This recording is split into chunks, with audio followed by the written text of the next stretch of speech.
Muito boa noite. Está começando mais uma edição do seu, do meu, do nosso Fecha Conta. Fecha Conta nada, né, pessoal? Hoje nós vamos abrir uma contaça.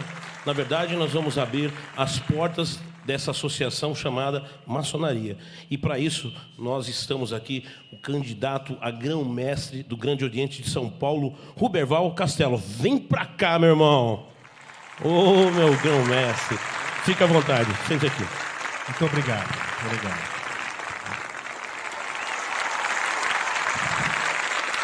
Para você que está chegando na live agora, muito boa noite. Hoje nós vamos falar um pouquinho dessa associação fantástica. Algumas pessoas criticam, mas a grande maioria adora. Hoje nós vamos contar a verdadeira história, o que é maçonaria. E eu estou aqui com o ilustríssimo Ruberval Castelo, essa grande pessoa que já faz parte dessa associação há muitos anos. Para contar um pouquinho, nós vamos dar uma pincelada, que tem muita coisa que a gente não pode falar, que nós temos os nossos segredos também. Muito boa noite, uma honra receber Vossa Excelência Ruberval Castelo, meu amigo. Muito obrigado a você, Quincha. É um prazer estar aqui com vocês. Só quero fazer uma correção. Eu sou candidato a grão-mestre estadual do Grande Oriente do Brasil de São Paulo. Esse nome que você falou é uma outra associação que não é reconhecida por nós. Ah, perdão, me perdoa. Então, é bom que a gente já erra e já é corrigido, né? Ilustríssimo, antes da gente falar de maçonaria, gostaria que você contasse um pouquinho da sua biografia. De onde você veio, qual a profissão, como que foi essa projeção, escolaridade, como é que é a família... Não, meus pais, eu nasci no Ipiranga em 1960, estou no Ipiranga até hoje, minha empresa é no Ipiranga. Eu estudei sempre, toda a minha vida inteira no Ipiranga, tudo que eu estudei foi no Ipiranga. Hoje eu vivo de uma carteira de corretor de imóveis, de um curso pequeno aí. Tenho o prazer de ser diretor do Conselho Regional dos Corretores de Imóveis da 2ª Região, aqui de São Paulo. Estou na vida... A minha empresa foi fundada em outubro de 2000... Perdão, irmão. Minha empresa foi fundada dia 7 de 10 de 1980. Vamos fazer 43 anos agora. Que mercado. É uma vida, né? Dos 63 anos, 43 eu montei, eu tinha 20 anos. E o mercado imobiliário, ilustríssimo, hoje como é que está? É uma semana pela outra, como é que o senhor que vive isso, né? Hoje em dia... essa troca de governo, né? Temos um governo de direita, partimos para um governo de esquerda. Houve algum impacto em vendas nesse segmento? A princípio, no princípio, na eleição já do atual governo, teve uma queda brusca. Ele está tentando abrir um monte de portas, né? Eu acho que não tem como ele desprezar 300, 400 mil corretores que nós temos no Brasil aí. A área de construção é uma máquina de fazer dinheiro, né? É um dos sustentáculos aqui do nosso estado e do Brasil inteiro. Então, os governos sempre tentam alimentar mais esse mercado.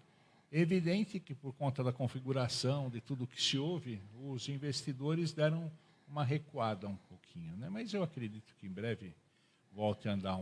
Tem que andar, né? Assim, não tem como parar esse... O mercado imobiliário não para nunca. Ele pode dar uma retrucadinha, mas ele volta a pegar. É um mercado de muita força, né? Muito potente. Exatamente. Ilustríssimo Ruberval, para a gente falar de maçonaria, queria que o senhor falasse para os nossos telespectadores o que é maçonaria, né? Vamos entrar nesse tema. Pessoal, muita gente ouve falar, mas não sabe da realidade. O que é maçonaria? Então, a maçonaria é uma instituição iniciática, filântropa, prima pelos estudos e pelo bem da sociedade civil, pelo bem do mundo. A gente tem muita história da maçonaria, mas assim, cada loja, que é o nome das nossas células, que nós temos células no estado inteiro, hoje aqui em São Paulo nós temos 578 lojas em quase todos os municípios paulistas. E é uma reunião de líderes das cidades que trabalham pelo bem da ordem, na parte cultural, na parte filosófica, na parte ritualística e principalmente para a sociedade civil. Toda loja maçônica tem benemerência. Não existe loja maçônica que não faça benemerência.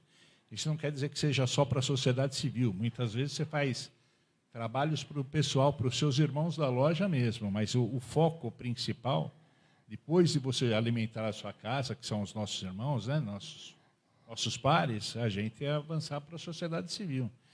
em todos, por exemplo, agora que a gente teve esse acidente brutal, esse incidente brutal em São Sebastião até Guarujá, a maçonaria se mobilizou no estado inteiro. Então, hoje, por exemplo, eu soube de uma loja de Barra Mansa, no Rio de Janeiro, que mandou recursos para a compra de alimentos para cá.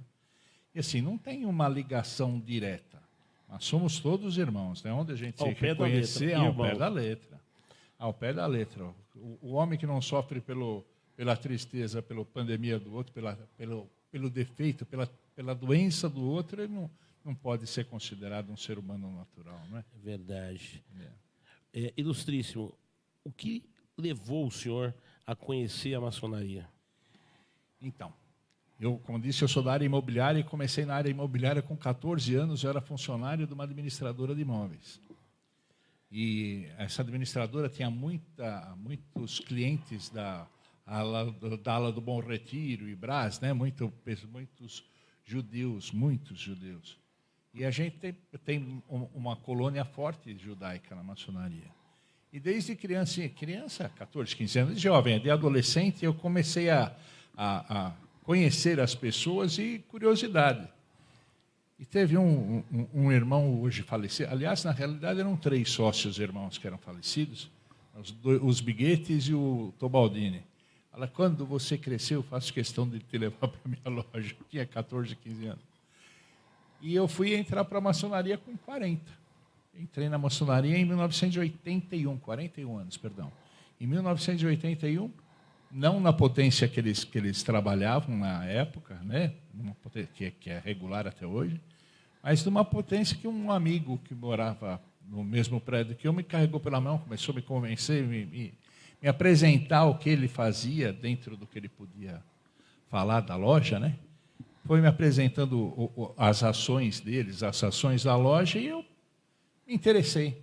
Demorei 2 anos depois que entreguei a documentação para entrar. Comecei a tratar em 1999 e entrei em 2001. Estranho, mas é um prazer. A maçonaria, para quem, óbvio, né, para quem se identifica com ela, é apaixonante. Para mim é apaixonante. Assim, peço até perdão para minha esposa, minhas filhas, mas a gente se ausenta muito por conta de fazer o bem para os outros, né, para a sociedade, para os irmãos, para as lojas. E a gente viaja o estado inteiro aí. É uma paixão. Realmente é uma paixão. Ruberval Castelo, doutrina da maçonaria.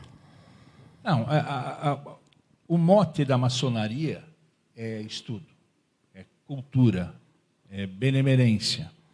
Todas as lojas têm obrigatoriamente não, fatalmente tem todos esses motes, né? De auxílio de cultural, tem a parte de estudos mesmo, filosófico, a parte de estudo da nossa ordem mesmo, a parte de estudo de qualquer problema do Brasil. A gente tem alguns passos dentro de uma oficina que a gente chama da nossa loja, da nossa ritualística interna. A gente tem alguns passos. E um deles é estudo mesmo. E se estuda tudo. Tudo.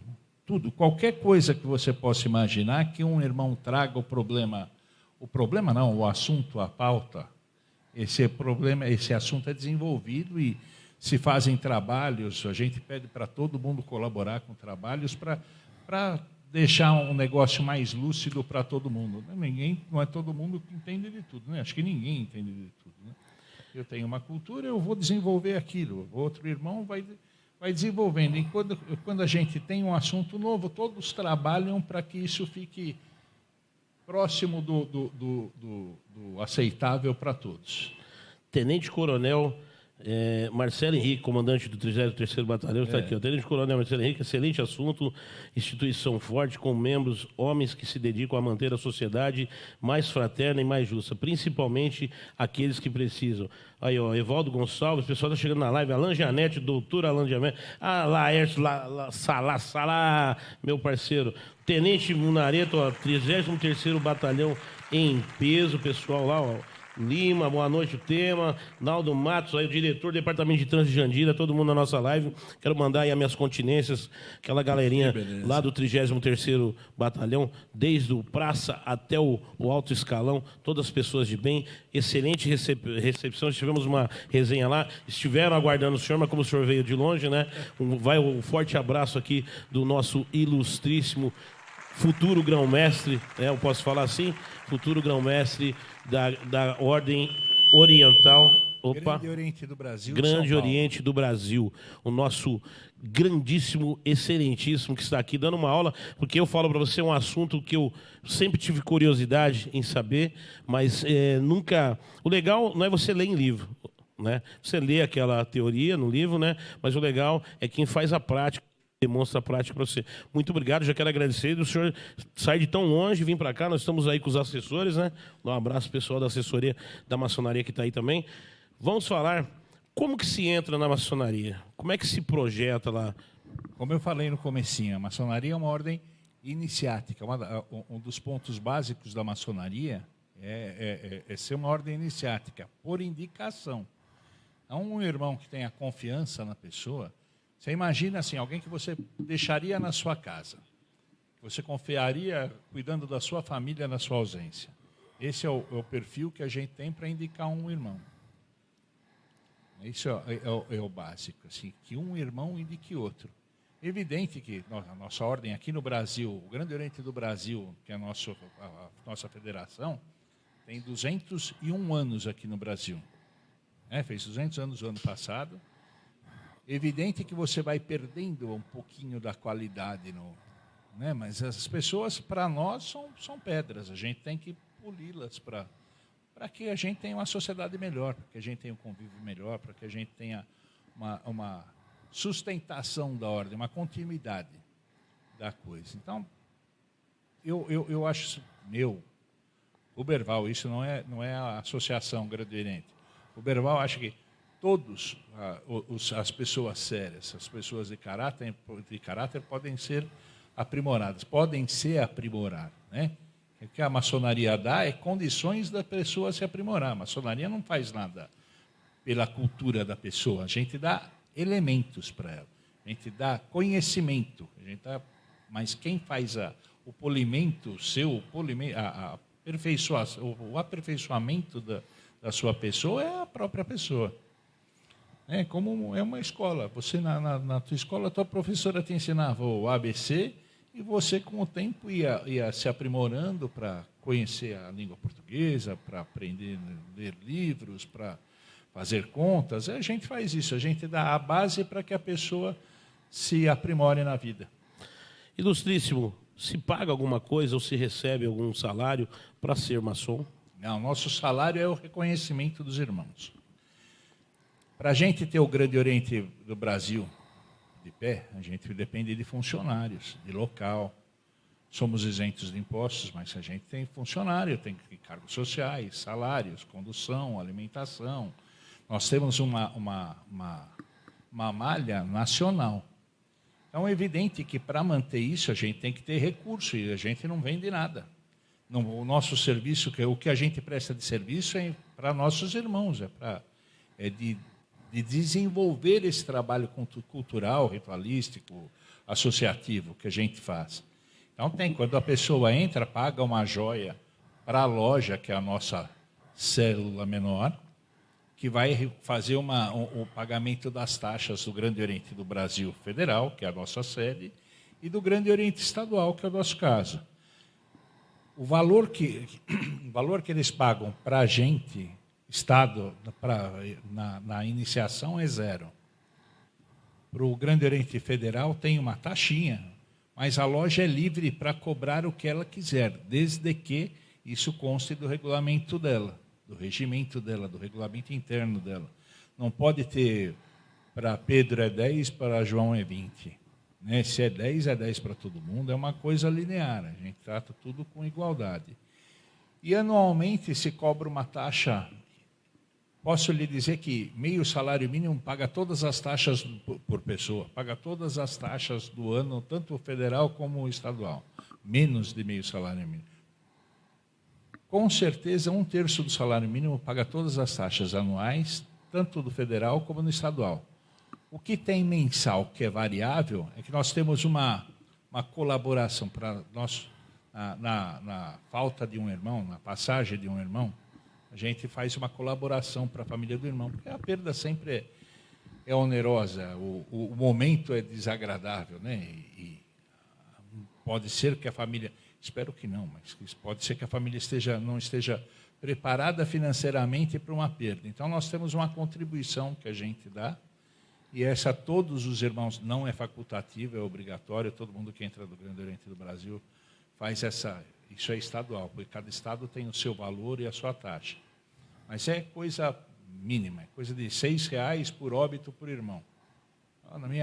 No Grande Oriente do estado de São Paulo morreu 10 irmãos, então cada irmão vai colaborar com 60 cruzeiros para ajudar essa família. Entendi. É uma ajuda mesmo, é uma contribuição que a gente tem como espontânea, mas deixou de ser espontânea. Ela não é facultativa, não. Todo mundo que entra do Grande Oriente do Brasil tem que participar disso. Maçonaria e trabalhos sociais. Então, não existe uma ordem da nossa federação para que se faça determinado tipo de trabalho. Parece redundante, né? Estou falando a mesma coisa, mas o que a gente faz? Para a gente é aprimorar conhecimento, é a parte cultural, é a parte do desenvolvimento dentro da ordem e dentro do mundo. E para a sociedade civil num todo, todas as lojas, como eu já disse, fazem algum tipo de trabalho filântropo. Nós temos lojas que cuidam de asilos, que cuidam de creches, que cuidam de orfanatos. Nós temos lojas que têm asilos, creches e orfanatos. Ela é dela, ela não está cuidando, ajudando, ela provém tudo, 100% da coisa. E isso é uma gama, não é uma ou outra, não, tem muita coisa. Independente disso, de ter esse trabalho forte em determinada área, todas as lojas participam de algum trabalho de filantropia, de alguma benemerência. Então, a gente tem, inclusive, dinheiro próprio para isso. Tá ruim? Não, tá bom. A gente tem, inclusive, uma parte da nossa verba para isso. Todas as lojas têm uma reserva para destinar. Como eu falei no começo, o trabalho social, às vezes, reflete até nos nossos irmãos mesmo, né? Principalmente com essa pandemia. Aí a gente teve muito problema, muito irmão que teve suas rendas zeradas, né? Muita empresa que fechou, muito irmão que perdeu emprego, muito irmão que perdeu a empresa, que perdeu o seu escritório, que perdeu o seu comércio.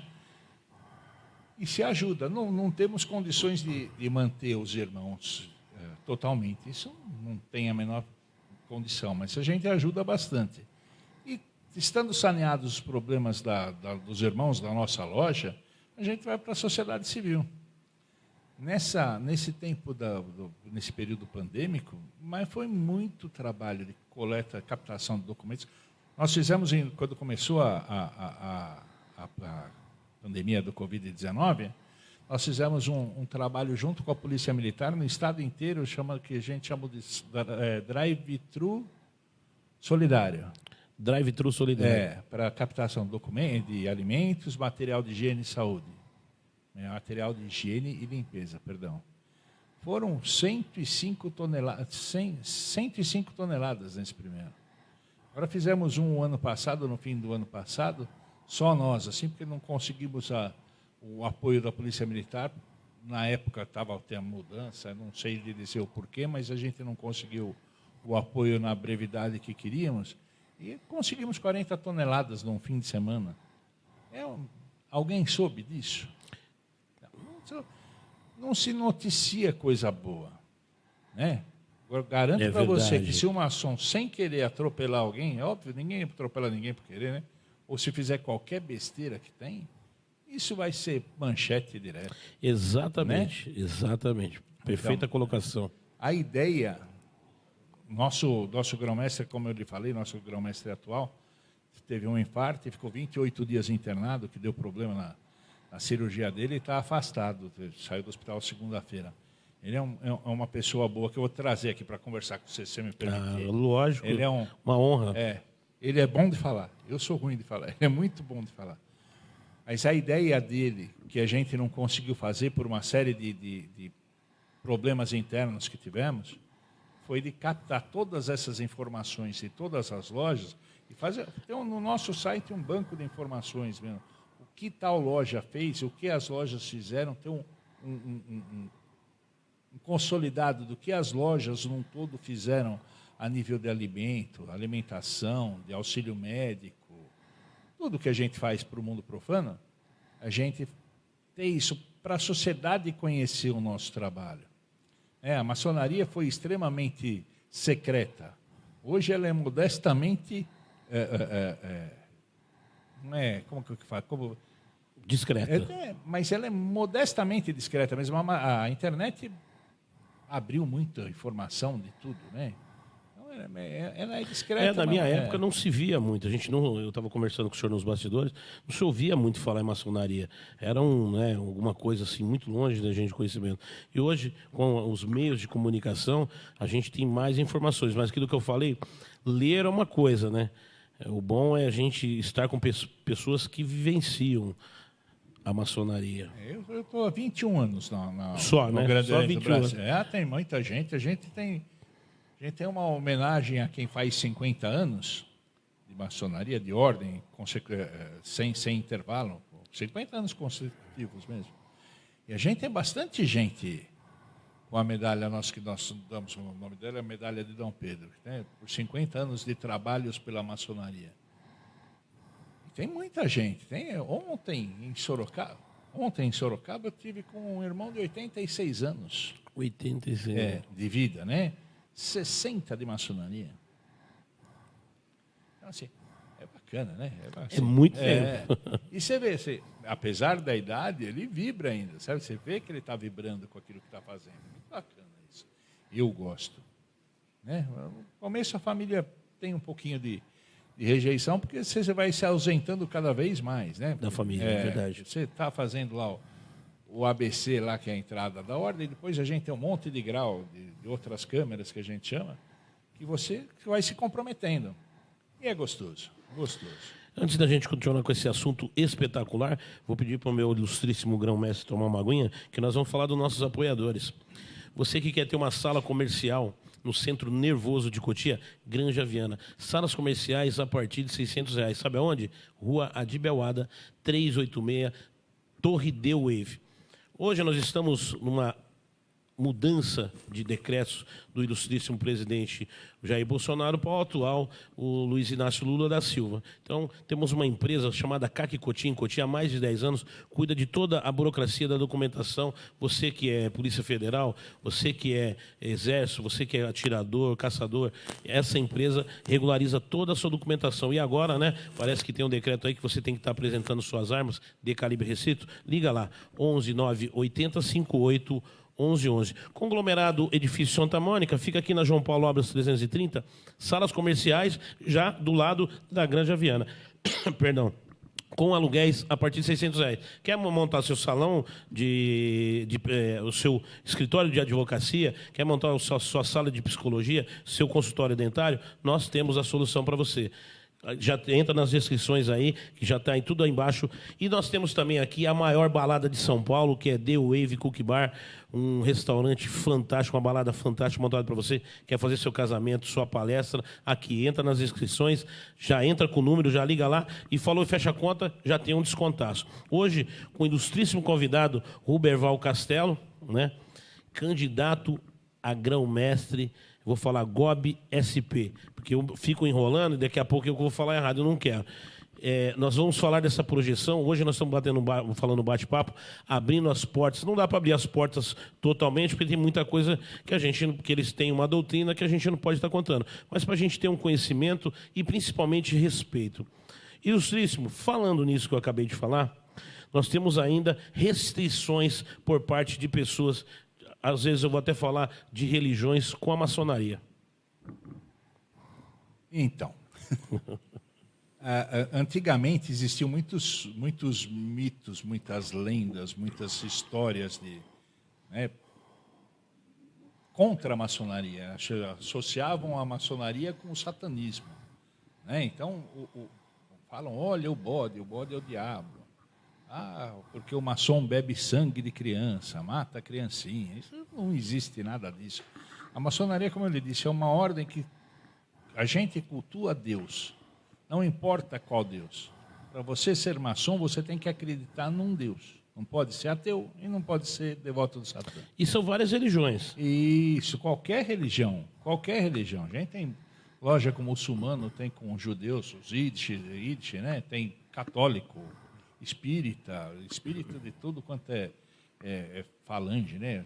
Espírita, umbandista, candomblé, quimbanda. Para a gente tem que acreditar em Deus.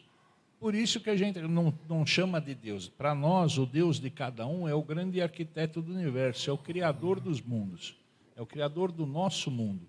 Por isso que, como eu sou católico, você é hinduísta, outra pessoa sei lá, espírita, budista. A gente não tem como chamar o Deus de Deus. Meu Deus é Jesus Cristo e o Pai dele. Né? O do hinduísta eu esqueci o nome do filósofo. Bom, tem o Buda puxa vida, fugiu o nome. Então não é uma seita. Não, só de fala jeito nenhum. Não, maçonaria. Não. Maçonaria é uma associação de homens que querem um mundo melhor. A gente briga para ter um mundo melhor, para ter mais seriedade. A gente quer ter pessoas sérias. A gente quer ter pessoas cultas. A gente quer ter famílias bem consolidadas. Nosso culto, além de Deus, é a nossa família. Tanto que a maçonaria mesmo se põe em terceiro lugar. É primeiro sua família, depois as suas obrigações profissionais, depois vem a maçonaria. Ela se coloca no lugar dela. Porque você tem que primar pela sua... Não adianta você estar bem na maçonaria e estar mal na sua família, ou estar bem na sua família e na maçonaria e estar mal no seu trabalho, não ter condições de sustentar a sua família, coisa assim. Evidente que todo mundo tem problemas, principalmente agora problemas financeiros, é difícil quem não tenha, né? Mas assim, a gente coloca a ordem em terceiro lugar. Não tem um maçom consciente que bota a maçonaria em primeiro lugar. Vai botar primeiro a família dele, esposa, filhos, pai, mãe, para depois pensar no seu trabalho, para depois pensar na maçonaria. Deixa eu fazer uma pergunta para o senhor. Existe um código de ética, suponhamos? Lógico que o senhor indica uma pessoa, mas assim, tem os deveres lá dentro, tem os cumprimentos.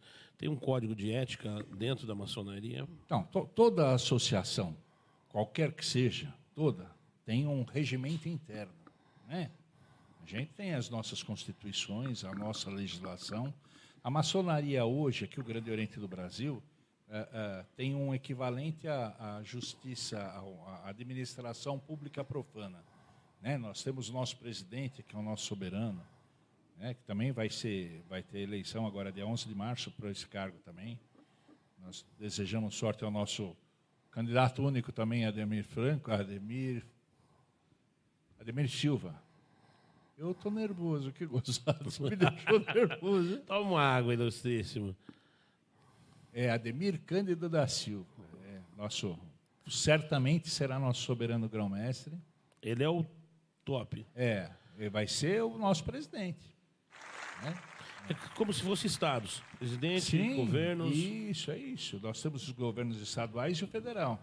Nós somos submetidos à nossa Constituição maior, que é o Grande Oriente do Brasil, Caso apareça alguma coisa que na nossa Constituição não contemple, aí a gente vai para a legislação profana, para a legislação do nosso mundo dia a dia. Mas, assim, é uma réplica, vamos dizer assim, do que nós temos nossos tribunais, nós temos nossos conselhos, nós temos tudo o que tem. Se a pessoa tem algum deslize dentro da ordem, a gente tem o meio de Penalizar, não digo penalizar. Se for alguma coisa muito grave, de tirá-lo dos nossos meios, né?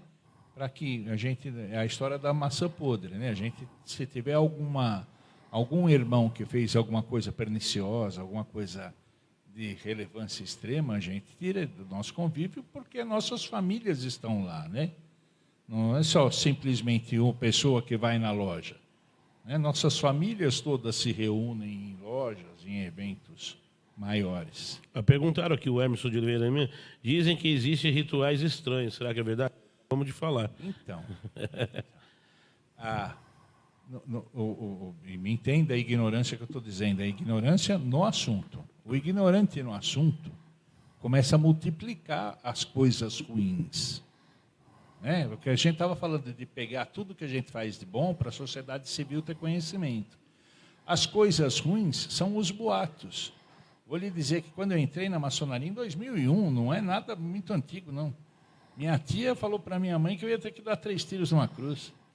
Sim, minha tia era velhinha, né? Assim, portuguesa, antiga, não tinha conhecimento nenhum, extremamente religiosa.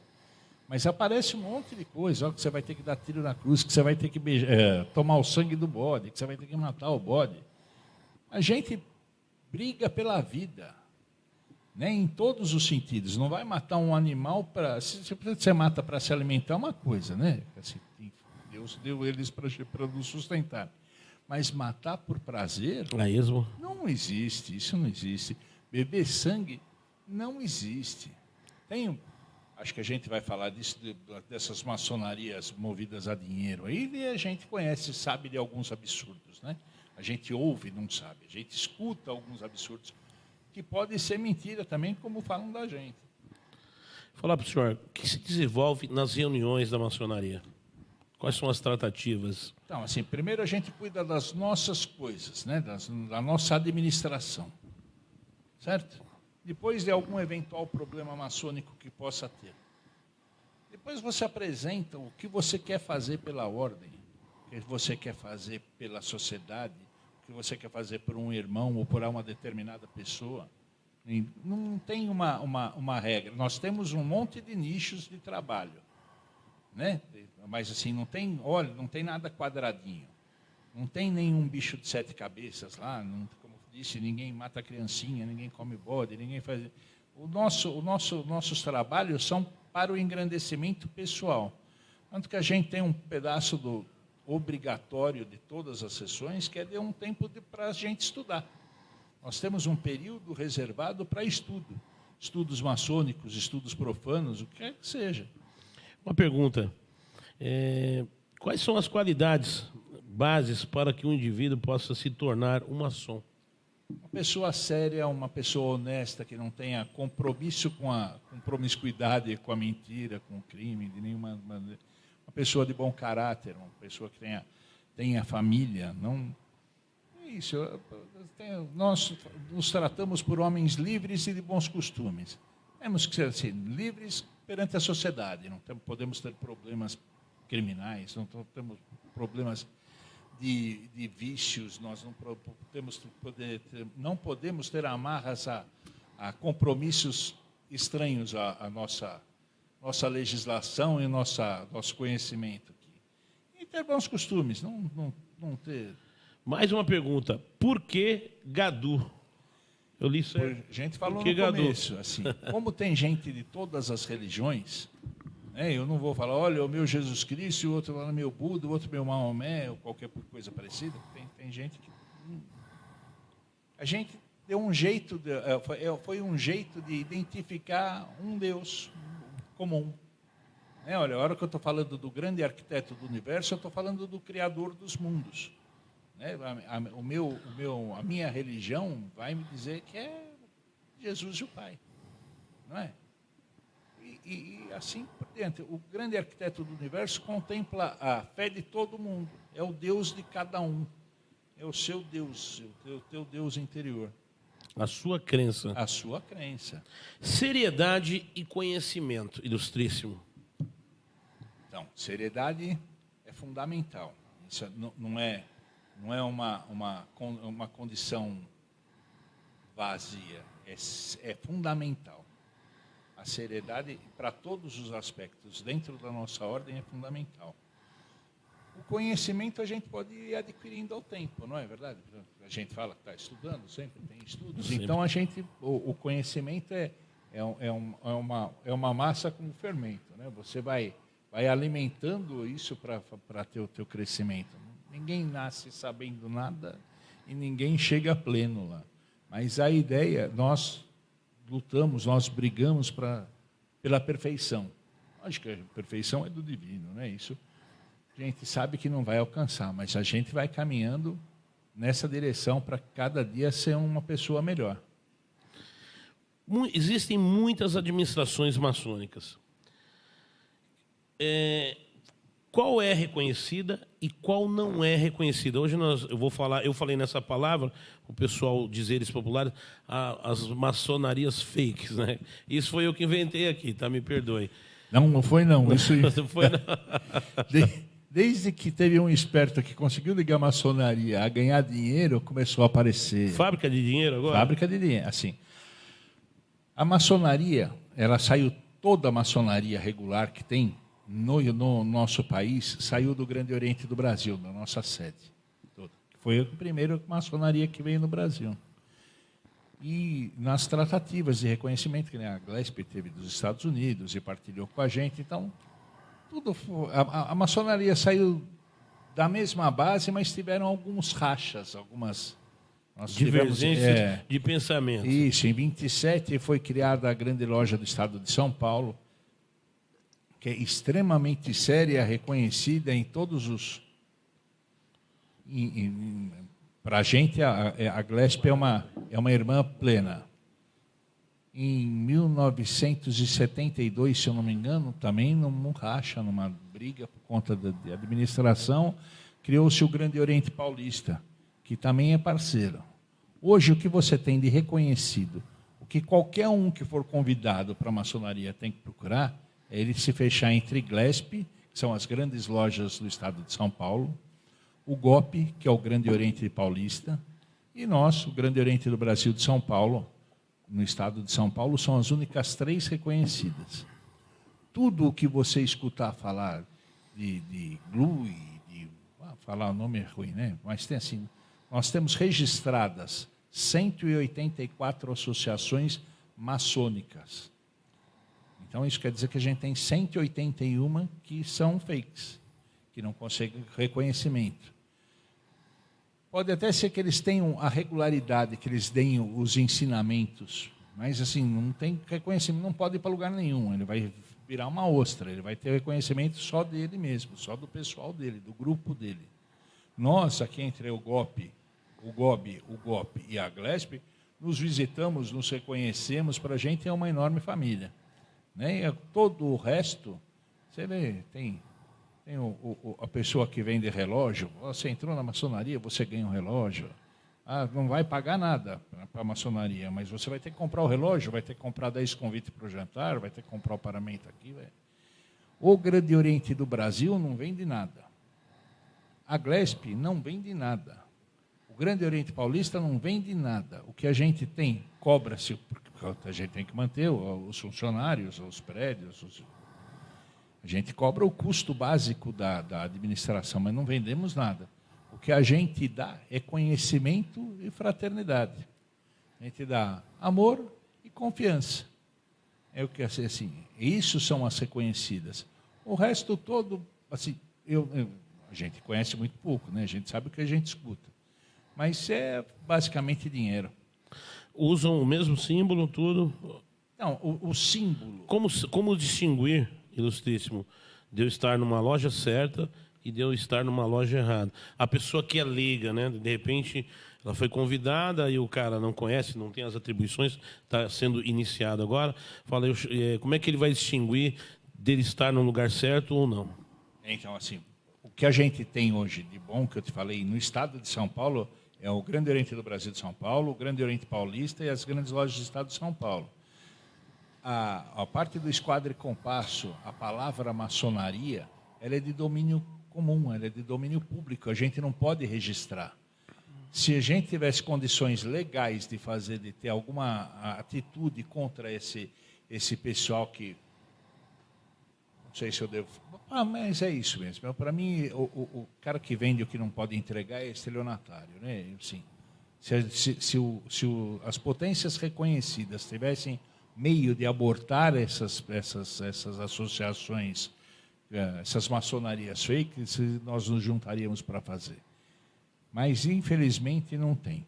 E, assim, essa criação dessas maçonarias, que hoje são regulares, que saíram do GOP, do Grande Oriente do Brasil, que é a GLESP, o GOP e a outra potência que separou da gente em 2018 aí, inclusive essa que separou da gente em 2018 não é reconhecida. Virou espúria. Tinha tudo para ser, tem 100 anos de mercado e não tem mais o reconhecimento dos outros por conta de atos antimaçônicos, vamos dizer assim. Então, assim, a única jeito que tem de procurar de saber se está num lugar bom é por meio de consulta mesmo, 2, 3, 4, 10 consultas para saber. Não tem um jeito. Se você não souber o nome do GOP e da GLESP, você se aventurar, cai você fácil. Pode cair fácil. Eu estou levando um amigo meu, eu sou maçom, convidei um amigo meu para participar da nossa loja. A maçonaria faz uma investigação particular, pessoal, em cima desse meu convidado, ou fica por responsabilidade minha? Não. A loja tem uma responsabilidade de pegar certidões, de fazer uma consulta. 3 irmãos vão na casa da pessoa, conhecer a família dele, ver se a esposa concorda, os seus pais concordam. Pega todas as certidões cíveis e criminais. E a loja, que é a nossa célula menor, faz essa avaliação, a primeira.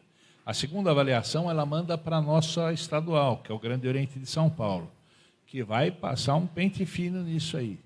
Estando toda essa documentação boa, a pessoa tendo condições de entrar, né, e a gente manda para a nossa sede central, que vai fazer a depuração total.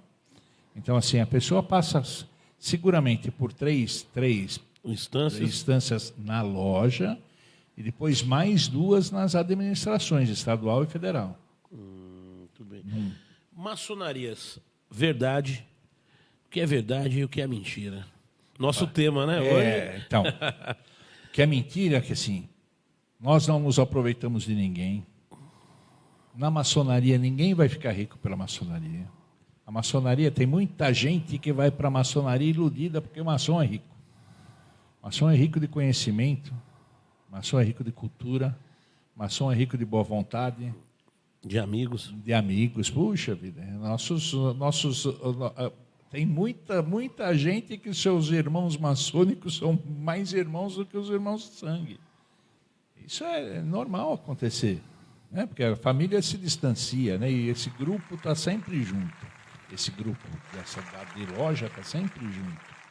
Eu frequento muita loja, eu visito muita loja. Eu, às vezes, me admiro que você vai no final do estado, você vai em Guararapes, vai em Presidente Prudente, tem um monte de gente que te conhece, te trata pelo nome tudo, e te trata como se você fosse da casa dele mesmo. Isso é muito gostoso, é prazeroso ter isso. Uma corrente do bem. É uma corrente do bem. E mentiras, essa parte que o pessoal inventa de quem não conhece e não consegue entrar, principalmente quem não consegue entrar, começa a querer denegrir.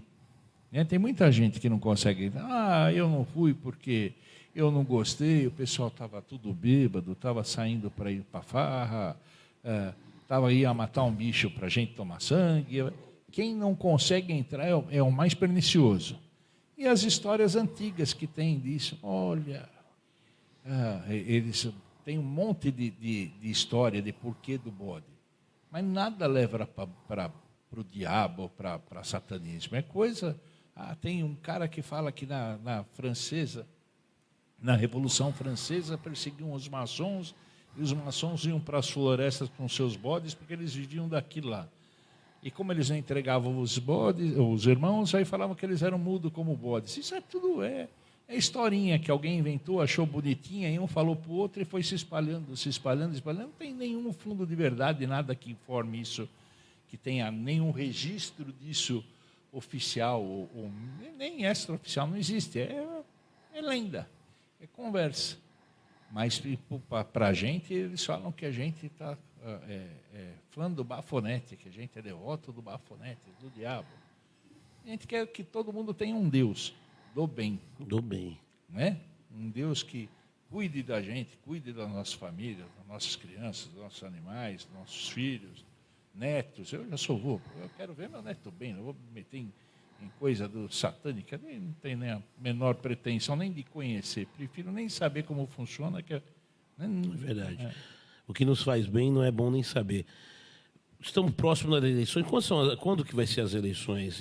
As eleições maçônicas, tanto estadual como a federal, vai ser dia 11 de março agora. 11 de março está próximo. E a declaração dos vitoriosos, dia 28 de março.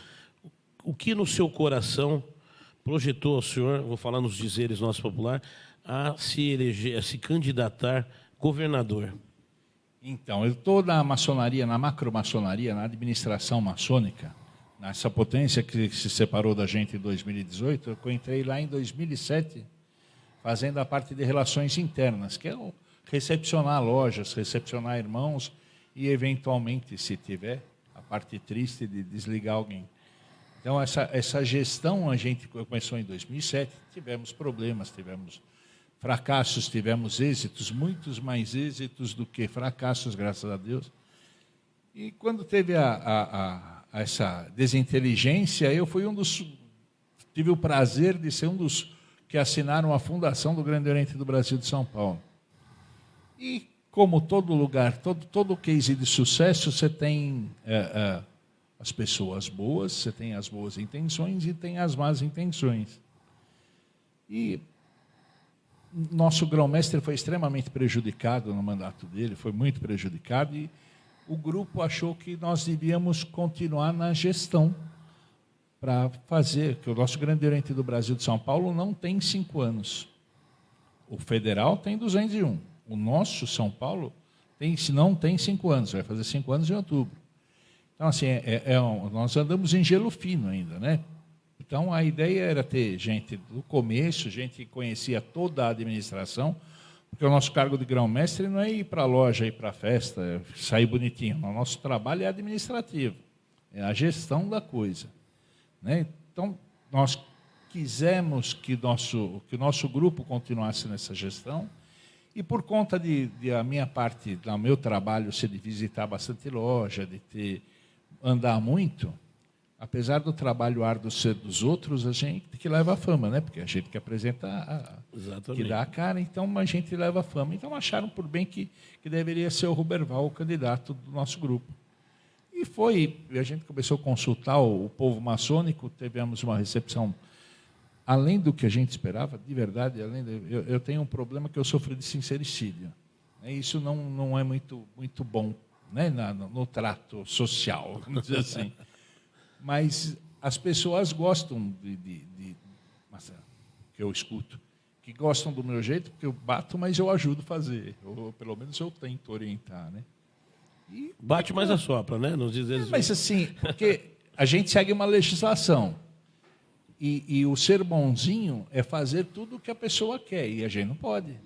A gente acabou de falar de sinceridade, de ser uma pessoa de seriedade, não sinceridade, de seriedade, né? De ser uma pessoa livre, né?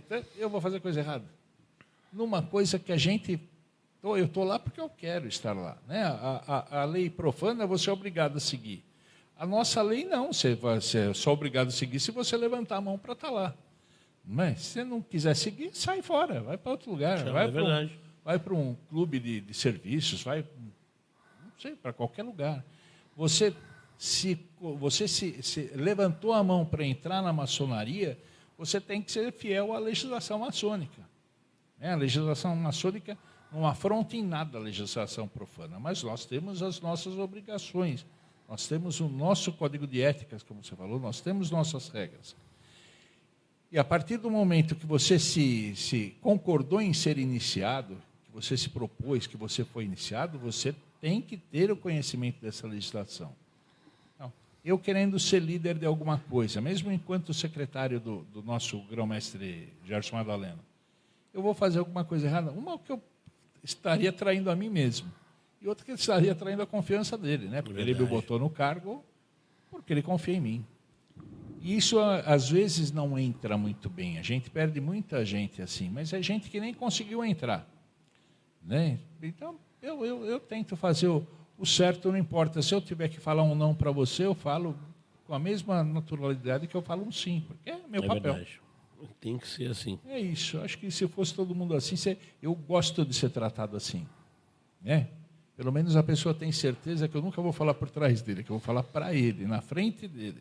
Tanto para agradar como para desagradar. Para desagradar, é verdade. Família, maçonaria.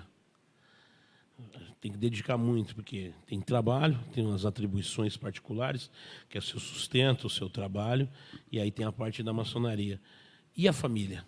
A família vamos dividir em 3, né? Já falamos isso. Família sempre em primeiro lugar, sempre. Né? Eu sou um fã do voluntariado. Eu sou diretor de uma autarquia federal. Né? Eu sou corretor de imóveis, vivo disso. Tudo que eu fiz na minha vida foi com essa carteirinha de corretor de imóveis, que todo mundo chama de carteirinha, eu chamo de funcional. Né? Para mim, aquilo é meu. Eu tenho orgulho de ser corretor de imóveis. Né? E a gente tem que ter orgulho do que faz, é verdade. Tem que ter, eu acho que tem que ter. Se você não tiver orgulho, não estiver feliz com o que faz, muda. Né? Não pode. Como que você vai levar uma vida inteira sendo infeliz no que você faz? Não tem condição. Mas eu sou novo de corretor de imóveis. Eu sou corretor de imóveis só de janeiro de 80. Primeiro tempo. Cresce. Oi? Primeiro Cresce. O 001, né? O Cresce. O meu é 19,145. Hoje está no 300 e alguma coisa. É bastante. É 19 mil. O senhor é diretor do Cresce, não é verdade? Eu sou diretor. Sou diretor segundo secretário do Conselho Regional dos Corretores de Imóveis do Estado de São Paulo. É o nosso Cresce São Paulo. Com prazer. Com muita honra. Também é voluntário. Assim, a gente fala, olha, diretor do Conselho de Corretores de Imóveis. Primeiro, é minha profissão. Segundo, eu tenho orgulho da minha profissão.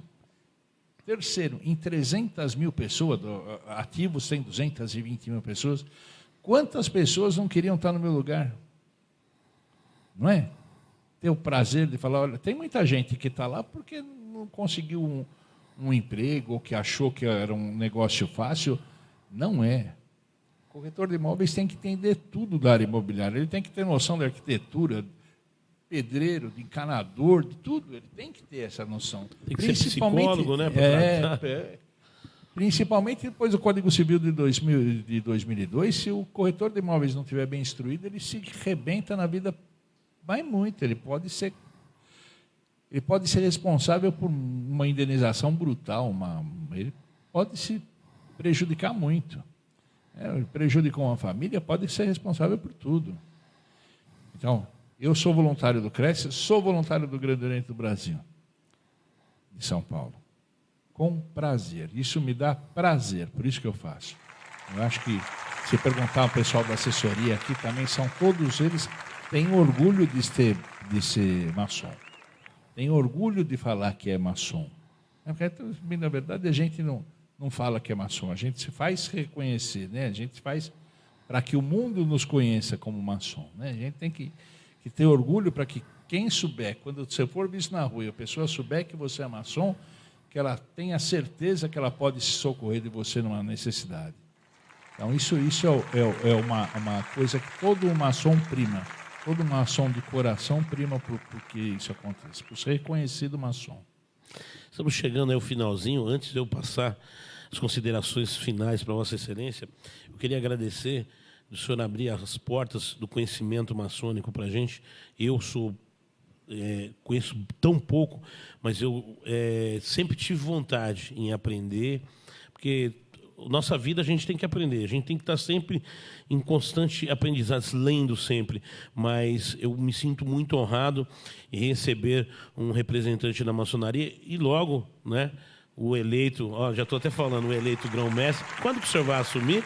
Vou perguntar para o senhor. Dando tudo certinho, dia 17 de junho. 17 de junho está aqui o nosso futuro grão-mestre. Uma honra, muito obrigado do fundo do meu coração. O senhor vir dar um conhecimento aqui na nossa família TV Granja Viana, nosso programa Fecha a Conta. Quero agradecer cada um dos membros. Quero mandar um abraço especial, diferenciado para o Laércio, que fez possível, né? O nosso policial militar, meu amigo, meu irmão de coração, que faz possível tantas entrevistas aqui. E hoje ele trouxe o excelentíssimo Ruberval Castelo para vir falar com a gente. Muito obrigado. Obrigado mesmo. É um prazer estar aqui. Estou à disposição sempre. Considerações finais, meu ilustre amigo. Eu gostaria que todo mundo se voltasse internamente, né, e que fizesse alguma coisa assim. Primeiro para o chefe lá em cima, né, para o nosso Deus, para o Deus de cada um, para o Deus do seu coração, e que tivesse um coração mais afável para todos os nossos irmãos, tanto maçons como nossos irmãos de rua, da vida, nossos irmãos que estão passando necessidade. Hoje o mundo está muito sofrido, né? Então, assim, que quem puder que colabore. Eu acho que isso é muito bacana de fazer. Beijo para a família. Para minha esposa, para minha filha, para o meu neto Bernardo, que está aí, minhas filhas Bruna e Beatriz, para a Patrícia, minha esposa, e para a Lívia, que deve chegar em junho também. Uma netinha? É a segunda. A segunda. Da minha filha Parabéns. Bruna. O senhor Muito é um obrigado. Homem honrado, sabe? Conversando com o senhor, a gente vê que o senhor é uma pessoa de bem e que Deus ilumine o senhor grandemente na sua caminhada. Já deu certo, entendeu? Está com o pessoal, acompanhado de um pessoal fantástico. E eu me sinto tão bem quando a gente se vê perante pessoas com conhecimento, né? Às vezes não é pela patente do cara ser isso ou ser aquilo. O que eu prezo e eu respeito é a inteligência e o conhecimento que me é passado. Então, muito obrigado mais uma vez do senhor sair do leito do seu lar, das suas atribuições, para vir contar um pouquinho da história da maçonaria para nós. Continuo à disposição. Sempre que quiser, estou à disposição. E vai voltar agora como grão-mestre. Se Deus permitir. Convite. E você que esteve na nossa live por 1 segundo, 30 segundos ou a live inteira, eu queria falar uma coisa para vocês. Hoje, o que falta no mundo, ele está escrito na Bíblia, sabe o que é? Você cuidar do próximo. Hoje a gente vê guerra, a gente está vendo deslizamento de terra, alagamento, e poucas pessoas ainda com o coração grande. Tem muita gente que passa e ri da desgraça dos outros. Você, né, que não tem nenhum pecado, que atire a primeira pedra. Peço para vocês, para a gente ter Deus no coração e sempre ajudar o próximo. Muito obrigado para você. Você que almeja um cargo, ser vereador, ser prefeito, ser presidente, ser deputado federal, ser grão-mestre da maçonaria, você precisa gostar de gente, você precisa ter projeto, mas antes você tem que passar aqui pelo Fecha a Conta. Super beijo, até semana que vem, se Deus quiser. AUP, tchau, tchau.